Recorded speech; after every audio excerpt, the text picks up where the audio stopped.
Sir, meron na po ba tayong profiles for the people arrested? Sabihin na natin kahit doon po sa mga adults, so, kung if they belong to a certain group, ano po ba ang kanilang ipinaglalaban?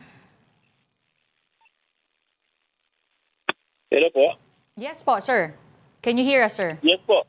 Wala pa po tayong makuhang mga konkreto po doon. Ang nakuha lang po nating informasyon base lang po din sa account ng mga nasa kustudiya natin.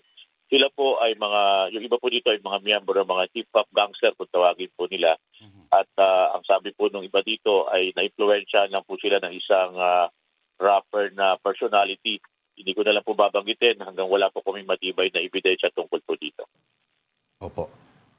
Sir, naka-full alert pa rin ho ba ang MPD ngayon? At ang Mayor Isko po ay may sinabi na ang naaamoy niya na parang nasa likod raw nito ay isang former politician at isang lawyer.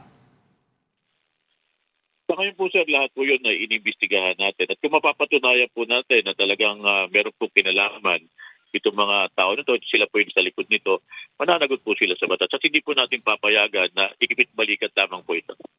Sir, ano po ang ikakaso dun po sa mga inaresto at saka po yung mga iimbestigahan pa po?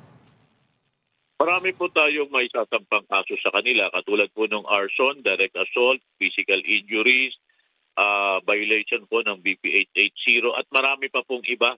At ganun din po, hindi lamang po yun, hinihintay din po natin o nandito na rin po sa ating punong impilan yung mga private complainant po natin dahil po dito sa paninira po ng mga private properties po dito po sa kabaan ng Recto sa isa pong hotel dyan. At hindi lamang po yun, nakita po natin yung panununog nila, 3 pong motorcycle ang kanilang sinunog. Meron po tayong, nakita po natin yung container van, sinunog din po nila. At marami pa po silang ginawa na talaga po hindi katanggap-tanggap. Sir, parang meron pang I think meron pang additional vehicle aside from dun po sa motor at saka po dun sa container van, tama po ba? Na sinunog din po? Meron po tayong mga nakita doon, yung mga mobile car po natin na sinira din po nila, mga binasag po nila yung salamin. Ganun din po yung isa nating opisina po ng second company ng ating District Mobile Force Battalion. Niransak din po nila ito. Kaya po lahat po ito, ina-account natin ito. At pananagutin po natin lahat po ng may kagagawan dito. At sabi nga po natin, hindi po tayo titigil hanggang hindi po natin napapanagot ito sa batas. Kailangan po ipakita natin may rule of law po tayo dito po sa ating bansa.